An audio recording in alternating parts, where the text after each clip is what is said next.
into the inner chambers and towards the top, as in Grebennikov's honeycomb. Further, where chitin shells from bugs powered Grebennikov's flying machine, the beetle was a vitally important symbol in Egyptian mythology, often depicted in art and icon. Alien or not, it appears the Egyptians may have had access to a knowledge since lost to human beings, thirsted for by governments, and rediscovered by Grebennikov centuries later. What exactly Grebennikov discovered is unknown to this day. It may sound incredible, but the mysterious usually does until it becomes a reality.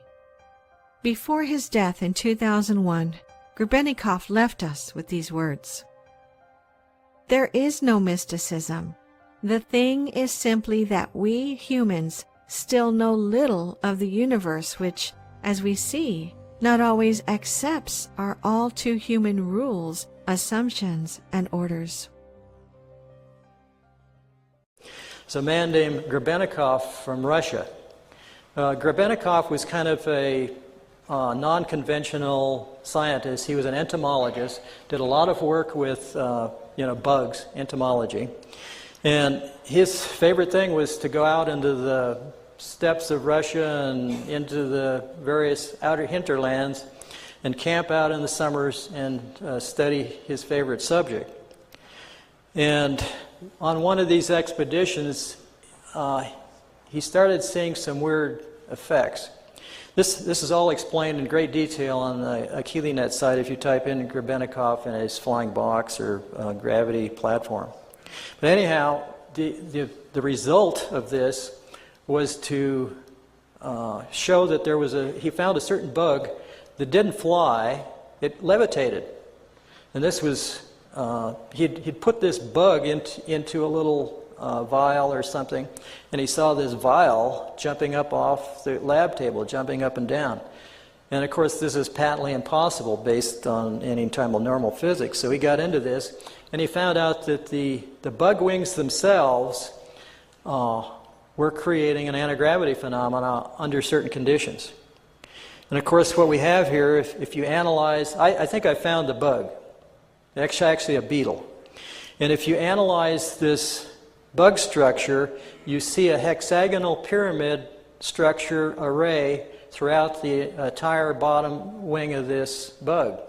Turns out that beetles have two wings. The top wing is called a wing cover, and what the beetle does is it lifts this wing cover up, and then it flips out its lower wings, or inner wings. Now the bug cover protects the inner wings, but when it gets excited or something, it flips these other wings out, and it flaps these other wings, and the inner wings flap a little, and this beetle goes gyrating around. They can't fly very good, but they sure levitate great, I guess. And anyway, he took a whole bunch of these bug wings, and he glued them to like a Venetia blind structure, and he put it into a little platform he built. So they were all, these bug wings were all covered in here. And he used I theorize he used the wing covers as well as the inner wing itself. There's also a kind of a handlebar on this thing with some controls. You can see the thing a little better here in detail. The controls, I think, had to be manipulated continuously and probably vibrated to create the same action that the bug was doing. There was also down at the base some kind of a lever, which I suspect controlled the amount of lift he was getting out of this thing. Anyway, Grebennikov claimed that he could fly this thing or levitate it, and it would go around at almost 1,000 miles an hour. Now you ask, how can that happen? Well, he said that there was an energy field that built up around this thing due to this gravity field building up in the platform, and by this thing building up, it built out a force field that basically surrounded him and protected him from the local environment. So even though he was flying at 1,000 miles an hour, you could go, you could be wearing your Sunday best suit and not get it flutter a bit at 1,000 miles an hour. I'm not sure I'd want to stand on something going 1,000 miles an hour that's 2 feet square. But this this picture here shows him sitting on the ground, and these pictures are much better if you get on the KeelyNet site. This is the platform with him on it about 3 to 6 feet above the ground, because here's the shadow here down below. Now you could say this is all faked, but if you get into the other things that he did with shape, they almost mirror the stuff that I discovered, and it proves, I guess, that there's either two crazy people in the world, or there's two people that have found the same discoveries. So I think that this is a valid phenomenon, and I'll show you why.